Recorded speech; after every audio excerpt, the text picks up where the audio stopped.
Have you ever thought about how Brexit didn't just reshape trade and immigration, but also significantly shifted the linguistic landscape within the European Union? Today, let's explore an intriguing yet overlooked consequence of Britain's departure, the increased linguistic justice within EU institutions. Yes, that's right, linguistic justice.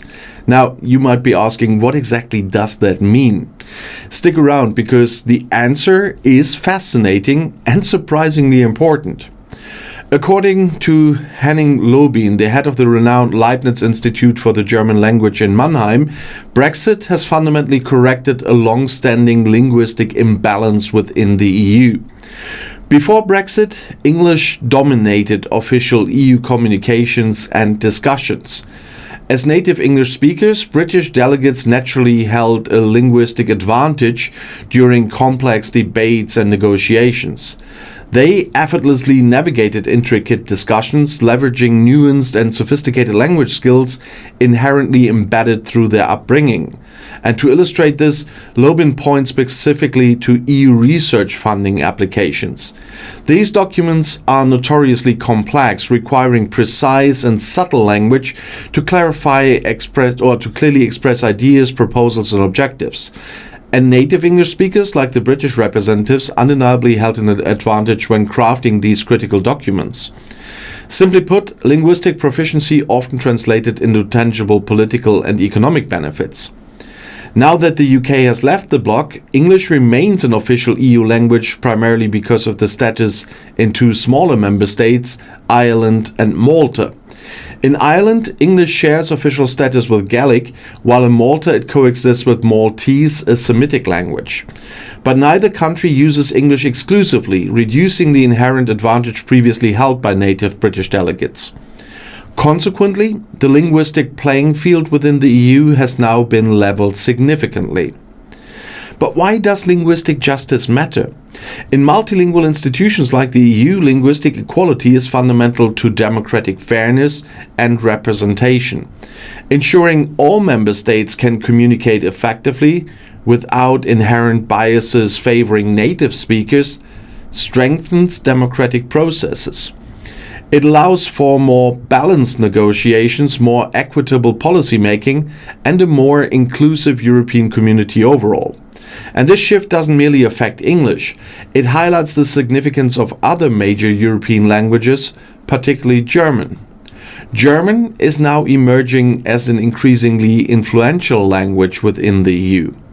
After all, about 100 million people across Europe speak German as their mother tongue, or even more. And this includes residents of Germany, Austria, and Switzerland, where German is the dominant language. But German's influence extends even further. Belgium and Luxembourg also officially recognize German among their national languages, with Liechtenstein exclusively using German. And German also thrives as a recognized regional or minority languages in places like the Czech Republic, Poland, Russia, Italy's South Tyrol region, and France's Alsace. And thus the German language undeniably holds substantial weight in Central Europe. Yet, linguistic diversity goes even deeper. Within Germany itself, tens of thousands of residents in regions like Saxony and Brandenburg speak Sorbian, a West Slavic language closely related to Polish and Czech. Though not an official administrative language, Sorbian's presence underscores Europe's linguistic complexity. And this rich linguistic mosaic is precisely why institutions like the Leibniz Institute dedicate extensive research and resources to language policy and linguistic diversity. Recently, the Institute hosted its 59th annual conference, and they are doing that really regularly. And those events highlight the evolving role of the German language post-Brexit, exploring implications for language policy across Europe. But what practical changes might we see? First, EU institutions might increasingly accommodate multiple languages more equitably. Previously, English served as the de facto primary language for internal and external communications.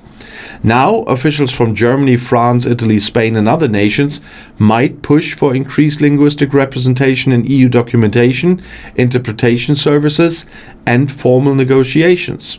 and this linguistic shift can significantly alter EU dynamics. Greater language equality could empower non-native English-speaking countries to assert more substantial influence, impacting policy outcomes, funding allocations, and even diplomatic strategies. However, some challenges persist. English still dominates global business, scientific research, and international diplomacy. And thus, EU institutions must balance linguistic fairness internally with a pragmatic need to engage globally in English.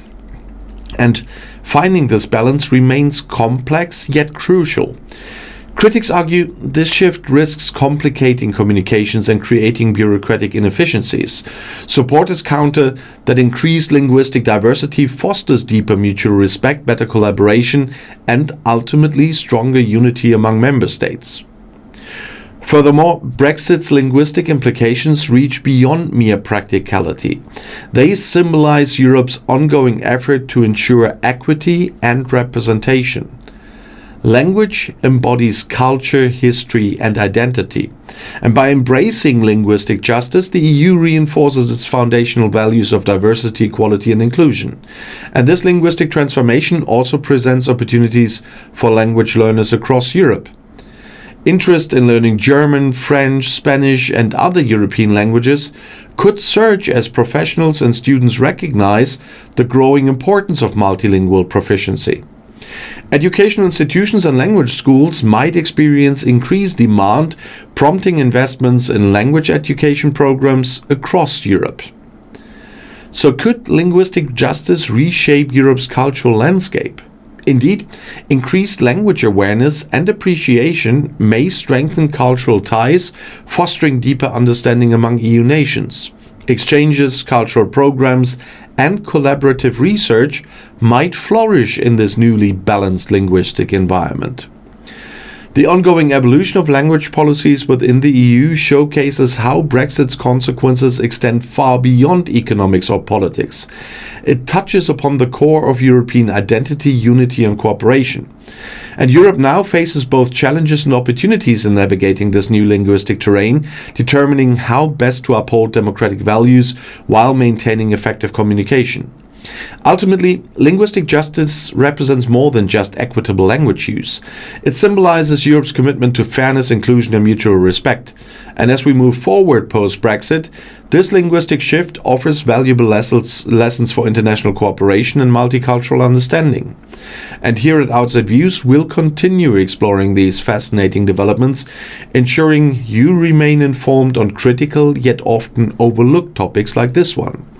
And if you enjoyed this deep dive into Europe's linguistic landscape, please like, subscribe, and hit the bell icon for more insightful content. So thanks for joining me today, and see you in the next video. The next video is right here in the end screen, right next to a video from my newest channel, Zootastic, and I would love your support there as well. I'll see you there. I'll be back.